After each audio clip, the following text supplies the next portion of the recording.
I was just beginning my psychotherapeutic practice, and she just blew me away. I've never forgotten her. So she had a horrible life. She was unattractive, uneducated, no career, unemployed, so shy you can't even imagine it. Like, you've met someone shy and anxious, it's like they weren't in the same universe as this woman. She was so shy that she couldn't walk up to people without looking at the ground, hunching over and shielding her eyes. So that's how she approached people on the street. And she looked like a homeless person as well. And so and she came to the behavior therapy unit that I was working at, and hypothetically for treatment. And so what we started doing was seeing if we could get her to stand up a bit and look people in the eye more normally, so that people wouldn't respond to her as if she was so peculiar, So we were trying to change her behavior. But I started talking to her, and she told me a little bit about her life. It's like she lived where she lived. Her mother was, I think she lived with her aunt, who was like a violent, schizophrenic alcoholic who had religious delusions and constantly accused her of being possessed by the devil. And she had a really violent and abusive alcoholic boyfriend who used to mistreat this woman. So that was like home life. It's like, yeah. And she had been an inpatient in this hospital, the Douglas Hospital, and that was in the 1980s. And the Douglas Hospital was a huge hospital, about the size of a university campus, and it had a lot of inpatients, but they were all let out on the streets when medication became widely available and when deinstitutionalization was the norm.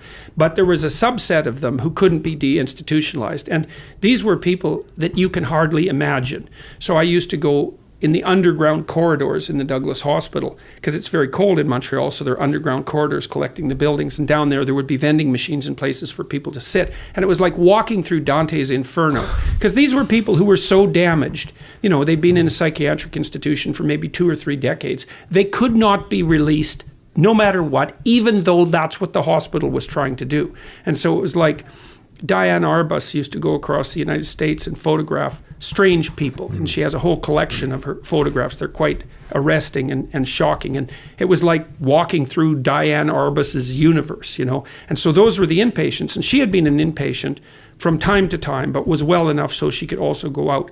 And it turned out she didn't actually want treatment. She had this dog. She used to take it for walks, and so that was her source of enjoyment, right? And she thought, I really like this dog, and I really like taking it for walks, and maybe I could go to the Douglas Hospital and find one of these inpatients and take him out for a walk. Maybe that would be a good thing for him. And so the reason she had come to the behavior therapy clinic wasn't to treat all of her problems. And this woman had problems, man. Everything about her life was a problem in ways that like a normal person just cannot begin to understand, unless they're in one of those situations in their life where everything is collapsing around them. And what she decided was, well, there's someone worse off than me that I could help. It's like she just absolutely blew me away, This poor woman, she had nothing going for her. Well, I guess she did, because she had this nobility of spirit that was absolutely indomitable. I never forgot that.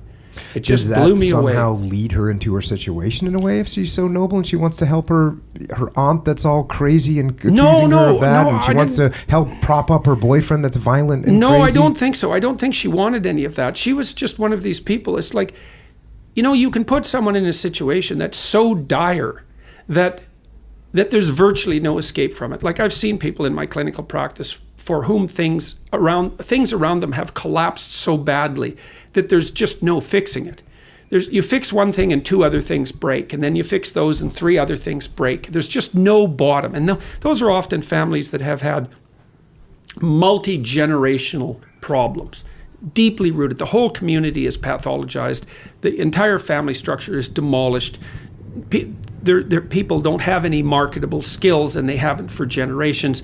The whole situation is complicated by drug and alcohol abuse and heavily biologically influenced insanity of one form or another, usually conjoined with relatively low cognitive ability. It's just hell no matter which way you turn. And I didn't see her as a contributor to that. I mean, I'm sure she made her mistakes like everyone else, but she certainly wasn't playing martyr or victim. She didn't come into the clinic to complain to begin with, which is like, she was just telling me these were the situation that she lived in.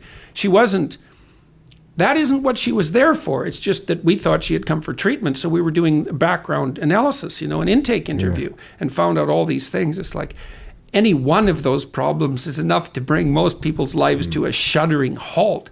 And yet that was her vision. So the reason she had come to the hospital, and she didn't just come to the behavior therapy clinic, she'd gone around pestering administrators in the hospital to let her take the long-term inmates out for a walk. Now, they wouldn't do it for all sorts of reasons, but that didn't stop her from thinking it was a good idea. And it actually was a good idea. This was a practical idea. Right. Like, she could have taken people out on the grounds, because the grounds were huge, and walked them with the dog. And it would have been fine for them. Was there such a thing as pet therapy in 1985? So she was sort of ahead of her. Yeah, well, right, she was ahead of exactly. it. Exactly. But she had enough wherewithal to notice that